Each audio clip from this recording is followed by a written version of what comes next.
నమస్కారం అండి. 30 రోజుల్లో ఇంగ్లీష్ అనేటువంటి ఈ మన ప్రోగ్రాంలో 5వ రోజుకి స్వాగతం.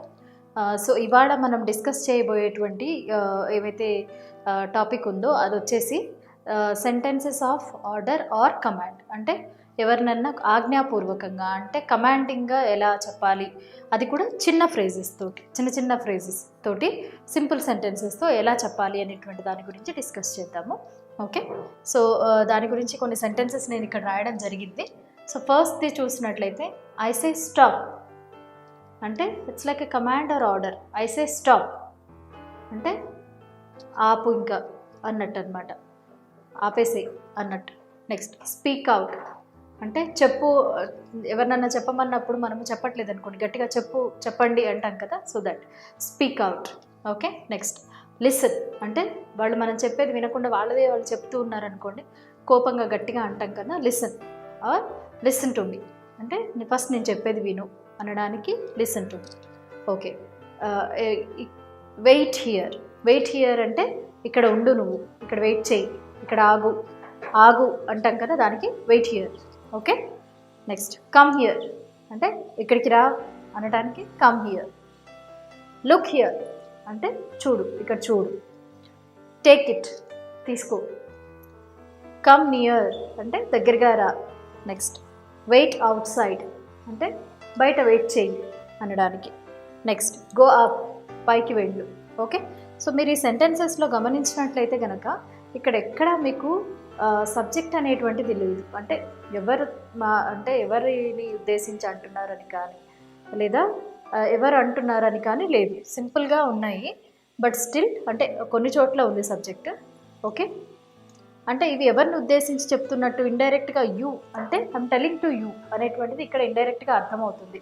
ఇవి కంప్లీట్ సెంటెన్సెస్ కాకపోయినప్పటికీ కానీ ఇవి కరెక్ట్ సెంటెన్సెస్. అంటే మొత్తం చూడటానికి చిన్న వర్డ్స్ లాగా ఉన్నా కూడా ఒక మొత్తం పూర్తి వాక్యం అంతా మీనింగ్ ఇచ్చేటువంటి సెంటెన్సెస్ అనమాట. అంటే ఒక కంప్లీట్ సెంటెన్స్ లాగా మీనింగ్ఫుల్ సెంటెన్సెస్ ఇవి. ఓకే, సో నెక్స్ట్వి చూద్దాము మనము. నెక్స్ట్ సెంటెన్స్ చూడండి, గో డౌన్ అంటే కిందకి వెళ్ళు, నువ్వు కిందకి వెళ్ళు అన్న మీనింగ్ అనమాట. ఓకే, నెక్స్ట్ గెట్ ఆఫ్ అంటే పైకి లే, గెట్ ఆఫ్ మీన్స్ పైకి లేయి అన్న meaning. Next be ready or get ready అంటే తయారుగా ఉండు లేదా తయారవ్వు అన్న మీనింగ్. అంటే ఓకే, ఏదన్నా జరగబోతుంది అప్పుడు మనము ఎవరికైనా చెప్పాలి అనుకున్నప్పుడు బీ రెడీ అంటే ఆ కాన్సిక్వెన్స్ ఫేస్ చేయడానికి లేదా సిచ్యువేషన్ ఫేస్ చేయడానికి రెడీగా ఉండు అని కానీ, లేదా గెట్ రెడీ ఓకే అనొచ్చు అనమాట. నెక్స్ట్ కీప్ క్వైట్ అంటే మాట్లాడొద్దు, కామ్గా ఉండు అనడానికి keep quiet. Next be careful or be cautious అంటే జాగ్రత్తగా ఉండు, యూ బీ కేర్ఫుల్ అన్న మీనింగ్ అనమాట ఇక్కడ. అంటే యూ అనేది మనం ఊహించుకోవాలి ప్రతి సెంటెన్స్లో. అంటే జాగ్రత్తగా ఉండు, దానికి కేర్ఫుల్ అనొచ్చు లేదా కాషియస్ అని కూడా మనం యూజ్ చేయవచ్చు. Next go slowly are walk slowly మెల్లగా నడువు లేదా మెల్లగా వెళ్ళు అని చెప్పాలనుకున్నప్పుడు. నెక్స్ట్ గో ఎట్ వన్స్ అంటే ఒక్కసారిగా వెళ్ళు, go at once. Next stop here ఇక్కడ ఆగు. గో స్ట్రైట్ అంటే నేరుగా వెళ్ళు అనడానికి. Next go away are get out అంటే ఇక్కడి నుంచి వెళ్ళిపో అనడానికి గెట్ అవుట్ ఫ్రమ్ హియర్ అంటాం కదా, సో అలా get out or go away అనేటువంటి దీన్ని మనము యూస్ చేయవచ్చు. నెక్స్ట్ సెంటెన్స్ చూడండి, లుక్ అహెడ్ అంటే ముందుకి చూడు అనడానికి లుక్ అహెడ్ అంటాం అన్నమాట. నెక్స్ట్ గో అహెడ్ అంటే ఇప్పుడు ఏదైనా పని చేయాలనుకుంటున్నాము, ఏదైనా చేయాలనుకుంటున్నాము, పెద్దవాళ్ళకి చెప్పినప్పుడు ఓకే చెయ్యి సరే అనడానికి మనకి ఎవరైనా చెప్పారనుకోండి, ఓకే చెయ్యి బాగానే ఉంటుంది అనడానికి గో హెడ్ అనొచ్చు అనమాట. ఓకే చెయ్యి అని, ముందుకు వెళ్ళు అని, అంటే ఆ పనిలో ముందుకు వెళ్ళు అనడానికి మీనింగ్ అనమాట. నెక్స్ట్ డ్రైవ్ స్లోలీ అంటే కాషియస్గా మనం చెప్పేది మెల్లగా డ్రైవ్ చేయండి. Next take care of your self అంటే నీ గురించి జాగ్రత్త తీసుకో. ఎవరికైనా మనకి ఫ్రెండ్స్కి కానీ మనము అంటే వాళ్ళ మంచి కోరుకునే వాళ్ళమైతే కనుక జాగ్రత్త, హెల్త్ జాగ్రత్త అలా చెప్తాం కదా. Take care of your self అంటే నీ గురించి జాగ్రత్త తీసుకో అన్న మీనింగ్ అనమాట.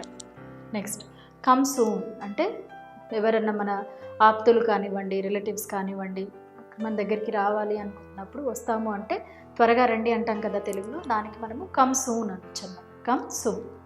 Okay, next let me think or let me see అంటే ఇప్పుడు ఏదైనా ఒక విషయం చెప్పాము, వాళ్ళ సలహాని కానీ లేదా అంటే వాళ్ళ యొక్క అభిప్రాయాన్ని లేదా వాళ్ళ ఇన్వాల్వ్మెంట్ మనం కావాలనుకుంటున్నాం, లేదా వాళ్ళ నుంచి ఒక హెల్ప్ కానీ ఏదన్నా కావాలనుకుంటున్నప్పుడు మనం వాళ్ళని అడిగినప్పుడు వాళ్ళు అంటే లేదా మనల్ని ఎవరైనా అడిగినప్పుడు ఓకే ఆలోచిస్తాను అంటాం కదా తెలుగులో, సరే చూద్దాంలే అంటాం కదా. సో అలా అనమాట.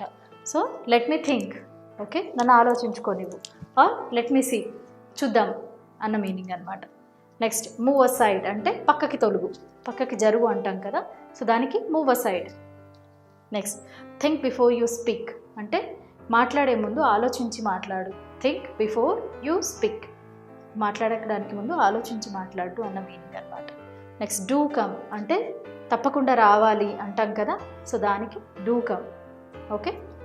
నెక్స్ట్ ఇన్ఫార్మ్ మీ అంటే నాకు ఏమున్నా సరే నాకు చెప్పు అంటాం కదా, సో దానికి please inform me or inform me friends అయితే కనుక.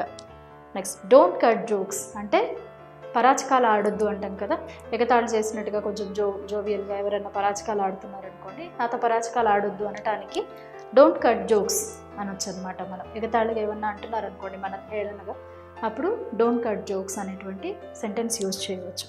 నెక్స్ట్ నెవర్ ఫర్గెట్ అంటే మర్చిపోవద్దు లేదా ఎప్పుడు గుర్తుపెట్టుకో మర్చిపోవద్దు అని మనం జనరల్గా కొన్ని సందర్భాల్లో హెచ్చరించినట్టుగా అంటూ ఉంటాం కదా, సో అప్పుడు నెవర్ ఫర్గెట్ అనేటువంటి సెంటెన్స్ని మనం యూస్ చేయవచ్చు అన్నమాట. నెక్స్ట్ సెంటెన్స్ చూడండి, డోంట్ టాక్ నాన్ సెన్స్ అంటే పిచ్చి పిచ్చిగా మాట్లాడొద్దు అంటాం కదా మనకు కోపం వచ్చినప్పుడు, so don't talk non sense. Okay. Next never mind ఏం అనుకోవద్దండి అంటాం కదా తెలుగులో మనము, దానికి అంటే ఇవి ఒకసారి గమనించండి, తెలుగులో మనం చాలా ఈజీగా అనేస్తూ ఉంటాం, దాన్ని ఇంగ్లీష్లో ఎలా చెప్పాలో మనకి తెలియదు చాలా సందర్భాల్లో.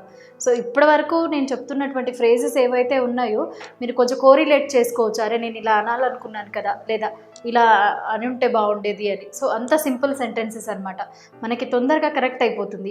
ఈ ఫ్రేజెస్ అన్నీ కూడా అలాగే ఉంటాయి. Okay.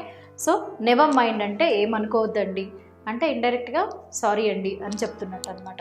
Next leave me alone నన్ను ఒంటరిగా వదిలేయండి అంటాం కదా, అబ్బా ప్లీజ్ నన్ను వదిలేయండి ఒంటరిగా వదిలేసేయండి అనడానికి leave me alone. Next let it be okay పర్వాలేదు ఉండనివ్వండి, లెట్ ఇట్ బీ అంటే పోనీ అలాగే ఉండనివ్వండి పర్వాలేదు అంటాం కదా, పర్వాలేదు అనడానికి లెట్ ఇట్ బీ అనొచ్చు అనమాట. నెక్స్ట్ హ్యావ్ ఎ హార్ట్ అంటే హ్యావ్ ఎ హార్ట్ అంటే గమనించు అనడానికి హ్యావ్ ఎ హార్ట్ అన్నారు. నెక్స్ట్ హోల్డ్ ఆన్ అంటే ఆగు, స్టాప్ అనడానికి ఇంకొకటి hold on. If somebody is talking continuously you can tell them instead of telling stop you can tell hold on, ఆగండి ఒక నిమిషం అనొచ్చు. నెక్స్ట్ డోంట్ వరీ అంటే పర్వాలేదు బాధపడవద్దు, don't worry. Next come to the point don't beat about the bush అంటే ఎందుకు తిప్పి మాట్లాడడం, కమ్ టు ద పాయింట్ అంటే ఏం చెప్పాలనుకుంటున్నావో చెప్పు డైరెక్ట్గా.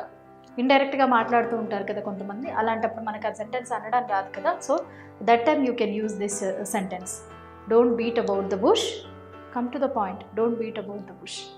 Okay. Next don't be silly అంటే అలా సిల్లీగా ఉండొద్దు. సిల్లీ అంటే ఎలా అంటే కొంతమంది వాళ్ళ ఏజ్కి తగ్గట్టుగా కాకుండా చిన్నపిల్లల్లాగా లేక వెకిలిగా ఉంటారు కదా, అంటే వెకిలిగా ఉండకు అనడానికి డోంట్ బీ సిల్లీ అనొచ్చు అనమాట.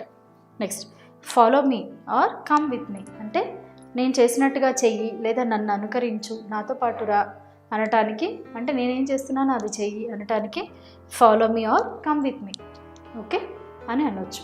ఓకే. లేదా ఎప్పుడన్నా పార్టీలో నాతో జాయిన్ అవ్వు లేదా వెళ్ళడానికి కూడా కమ్ జాయిన్ విత్ మీ అని కూడా అనొచ్చు అనమాట, అంటే నాతో పాటు రా అనటానికి.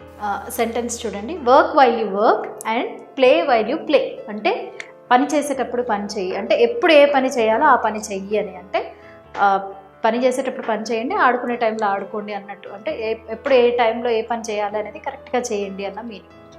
Next strike the iron when it is hot అంటే ఇది కూడా ఒక సామెత లాంటిదేనండి, అంటే అదును చూసి కొట్టాలి అంటారు కదా, అంటే కరెక్ట్గా టైం చూసి అనాలి లేదా టైం చూసి కొట్టాలి అనడానికి ఒక మీనింగ్ అనమాట ఇది. Strike the iron when it is hot అంటే వేడిగా ఉన్నప్పుడే కొట్టాలి దాన్ని. నెక్స్ట్ వెకేట్ ద ప్లేస్ అంటే ఇక్కడి నుంచి వెళ్ళిపో అనడానికి vacate the place, go away అన్నాం కదా ఇందాక, సో అలాగే ప్లీజ్ గో ఫ్రమ్ హియర్ అనడానికి వెకేట్ ద ప్లేస్ అని కూడా మనం అనొచ్చు. నెక్స్ట్ మైండ్ యువర్ వర్డ్స్ అంటే జాగ్రత్తగా మాట్లాడు, మాట్లాడే వర్డ్స్ ఆలోచించు. అంటే తప్పుగా మాట్లాడుతున్నారు అనుకోండి ఎవరన్నా, జాగ్రత్తగా మాట్లాడు అంటాం కదా తెలుగులో, అప్పుడు ఇంగ్లీష్లో mind your words. Or hold your tongue అంటే జాగ్రత్తగా మాట్లాడడానికి ఇది కూడా ఇంకొక meaning, hold your tongue. Next mind your business అంటే ఎవరన్నా అనవసరంగా మన మీద కల్పించుకుంటున్నారు అనుకోండి మనం చేసే పనులు కానీ, అంటే నీ పని నువ్వు చూసుకో అంటాం కదా, సో దానికి మైండ్ యువర్ బిజినెస్ అనొచ్చు అనమాట. Next have faith in your self అంటే నీ మీద నీకు నమ్మకం ఉంచుకో, అంటే కాన్ఫిడెంట్గా ఉండు. కొంతమంది ఏదైనా పని చేయడానికి వాళ్ళకి భయం వేస్తూ ఉంటుంది ప్రతిదానికంటే, వాళ్ళ కేపబిలిటీ అనేది వాళ్ళకి తెలియదు, అంటే వాళ్ళు ఏం చేయగలరు అనేటువంటిది వాళ్ళకి అవగాహన ఉండదు. అంటే భయపడుతూ నేను చేయగలను లేదు అలా ఎవరన్నా ఫీల్ అవుతున్నప్పుడు ధైర్యం చెప్పడానికి బీ కాన్ఫిడెంట్ అంటాం కదా, సో అలాంటి దానికి have faith in your self అంటే నీపైన నీకు నమ్మకం ఉంచుకో అన్నట్టు, నువ్వు చేయగలవు అన్న meaning. Next speak your mind అంటే మనసులో మాట చెప్పు, మనసులో ఏముందో చెప్పు అనడానికి స్పీక్ యువర్ మైండ్ అనాలి మనం. Next don't be so formal అంటే మరీ అంటే ప్రతిదానికి కొంతమంది అంటే గారు ఎక్కువగా గౌరవించేసినట్టుగా అలా చేస్తారు కదా, మనం ఒకవేళ వాళ్ళని క్లోజ్గా ఫీల్ అవుతున్నాం, ఫ్రెండ్స్ లాగా ఫీల్ అవుతున్నప్పుడు డోంట్ బీ సో ఫార్మల్ అంటే అంత మరీ ఇదిగా ఉండకండి అన్నట్టు మనము డోంట్ బీ సో ఫార్మల్ అని చెప్పొచ్చు అనమాట. సో ఇక్కడున్న సెంటెన్స్ చూడండి, థ్యాంక్స్ ఫర్ యువర్ హాస్పిటాలిటీ అంటే మీ ఆదరణకు ధన్యవాదాలు. అంటే ఇప్పుడు మనము ఎవరింటికన్నా వెళ్ళాం, వాళ్ళు మనం బాగా చూసుకున్నారు, ఆదరించారనుకోండి, దానికి మనం కృతజ్ఞతగా చెప్పాలనుకున్నప్పుడు థ్యాంక్స్ ఫర్ యువర్ హాస్పిటాలిటీ, మీరు ఇంత బాగా చూసుకున్నందుకు థ్యాంక్స్ అండి అని చెప్పొచ్చు అనమాట. నెక్స్ట్ సెంటెన్స్ చూడండి, డొనేట్ జనరస్లీ అంటే మనస్ఫూర్తిగా దానం చేయండి అనడానికి ఈ సెంటెన్స్ అనమాట. నెక్స్ట్ ప్లీజ్ హెల్ప్ మీ, ఇది చాలా సింపుల్ సెంటెన్స్, నాకు హెల్ప్ చేయండి అనడానికి బదులుగా మీరు సింపుల్గా ఇంగ్లీష్లో please help me, please help me. Okay. Next be careful, you be careful అనమాట, జాగ్రత్తగా ఉండు అని. నెక్స్ట్ lend me a hand please అంటే lend me a hand please అంటే డైరెక్ట్ మీనింగ్ తీసుకోకూడదండి. అంటే ఇప్పుడు తనకి ఒక పని అంటే పనిలో సహాయం కావాలి లేదా ఆర్థిక సహాయం కావాలి అనుకోండి, అలాంటప్పుడు please lend me A helping hand అంటాం. సో అలాగే ఇక్కడ lend me a hand please అంటే నీ వంతు సహాయం నాకు ఏదైనా చేయగలిగితే చెయ్యి అనడానికి అనమాట. నెక్స్ట్ ట్రై టు అండర్స్టాండ్, ఎవరైనా చెప్తుంటే వినట్లేదు అనుకోండి, ప్లీజ్ అర్థం చేసుకో, నేను చెప్పేది అర్థం చేసుకో అంటాం కదా, దాన్ని ట్రై టు అండర్స్టాండ్, అర్థం చేసుకో అనడానికి అంటాం అనమాట. నెక్స్ట్ డూ కమ్ అగెయిన్ అంటే మళ్ళీ రా, ఎవరైనా ఫ్రెండ్స్ మన దగ్గరికి వచ్చి కలిసి వెళ్ళిపోయేటప్పుడు మళ్ళీ రా, మళ్ళీ వీలైనప్పుడు రండి అంటాం కదా, సో అలాంటప్పుడు మనము డూ కమ్ అగెయిన్, మళ్ళీ తప్పకుండా రండి అన్న meaning. Next keep in touch, keep in touch అనేది రెగ్యులర్గా మాట్లాడేది, టచ్లో ఉండు అంటాం కదా, అంటే కాంటాక్ట్లో ఉండు రెగ్యులర్గా, so keep in touch. Next better luck next time అంటే ఒకళ్ళు ఏదో ట్రై చేశారు, మిస్ అయింది ఈ టైం, సో నెక్స్ట్ టైం సాధిద్దు కానిలే, పర్వాలేదు నెక్స్ట్ టైం చూద్దాంలే అనడానికి బెటర్ లక్ నెక్స్ట్ టైం, మళ్ళీ ఈసారి ట్రై చేద్దు కానీ అన్న మీనింగ్ తోటి మనము బెటర్ లక్ నెక్స్ట్ టైంని యూస్ చేయవచ్చు. So next sentences of request అనేటువంటిది చూడండి. సెంటెన్సెస్ ఆఫ్ రిక్వెస్ట్ అంటే ఏం లేదండి, ఇప్పటిదాకా నేను మీకు కమాండ్ ఆర్ ఆర్డర్లో ఒక ఆల్మోస్ట్ 50 దాకా స్మాల్ సెంటెన్సెస్ ఆఫ్ ఫ్రేజెస్ చెప్పాను కదా, సో దానికి ముందుగా మీరు ప్లీజ్ అనే ఒక వర్డ్ని యాడ్ చేయడం వల్ల అవన్నీ కూడా రిక్వెస్ట్లు అయిపోతాయి అన్నమాట. సో అంత సింపుల్ ఇంగ్లీష్ లాంగ్వేజ్ అనేటువంటిది, జస్ట్ ఒక వర్డ్ యాడ్ చేయడం వల్ల మొత్తం సెంటెన్స్ అనేటువంటిది కమాండ్ నుంచి రిక్వెస్ట్కి మారిపోతుంది. సో అలా కొన్ని ఎగ్జాంపుల్ కోసం కొన్ని సెంటెన్సెస్ రాశాను నేను. చూడండి, ప్లీజ్ ట్రై అగెయిన్ అంటే మళ్ళీ ప్రయత్నించు, ఎవరైనా ఏదైనా చేసి ఓడిపోతున్నారు లేదా చేయలేకపోతున్నారు అంటే please try again. Next please wait a bit or please wait for some time అంటే కొద్దిసేపు వెయిట్ చేయండి అంటాం కదా, దానికి please wait a bit or please wait for some time అనొచ్చు. నెక్స్ట్ ప్లీజ్ కమ్ ఇన్, ఇది చాలా కామన్గా వాడేది, ప్లీజ్ కమ్ ఇన్, రండి లోపలికి రండి. Okay. Next please be seated అంటే దయచేసి కూర్చోండి అంటాం కదా, దానికి please be seated. Next please reply, answer చెప్పండి లేదా బదులు ఇవ్వండి అనడానికి please reply. Next please stay a little longer అంటే కొంచెం ఎక్కువసేపు ఉండండి అనడానికి please stay a little longer అని అంటామన్నమాట. Next please don't embarrass, please don't embarrass me అంటే నన్ను ఇబ్బంది పెట్టొద్దు అనడానికి ప్లీజ్ డోంట్ ఎంబరాస్ మీ అని అంటాం. నెక్స్ట్ ప్లీజ్ డోంట్ ట్రబుల్ మీ, ఇది కూడా నన్ను ట్రబుల్ చేయొద్దు, ఇబ్బంది పెట్టొద్దు అనడానికి ప్లీజ్ బీ పొలైట్ అంటే కాస్త మర్యాదగా మాట్లాడండి, లేదా అంత మాట్లాడేటప్పుడు సౌమ్యంగా మాట్లాడండి అనడానికి ప్లీజ్ బీ పొలైట్ అనేటువంటి సెంటెన్స్ని యూజ్ చేయవచ్చు. సో ఇది మనం ఈ 5th క్లాస్లో నేర్చుకున్నటువంటి కొన్ని రకాల సెంటెన్సెస్ అండ్ ఫ్రేజెస్. ఇవి తప్పకుండా మీకు యూజ్ అవుతాయండి. రిపీటెడ్గా మీరు ఒక 2-3 టైమ్స్ వాటిని విన్నట్టయితే లేదా ప్రాక్టీస్ చేసినట్లయితే, మెయిన్ బేసిక్ ఏంటి అంటే మీరు మాట్లాడాలి, ఆ సెంటెన్సెస్ యూజ్ చేస్తేనే ఫెమిలియర్ అవుతాయి, అంటే అలవాటు అవుతాయి. అప్పుడు మీకు మాట్లాడటం సులభం అవుతుందన్నమాట. సో ఈ వీడియో తప్పకుండా మీకు ఉపయోగపడుతుందని ఆశిస్తున్నాను. సో ఈ వీడియో నచ్చినట్లయితే కనుక లైక్ చేసి షేర్ చేయండి. మరిన్ని వీడియో అప్డేట్స్ కోసము మా ఛానల్ని సబ్స్క్రైబ్ చేసుకోండి.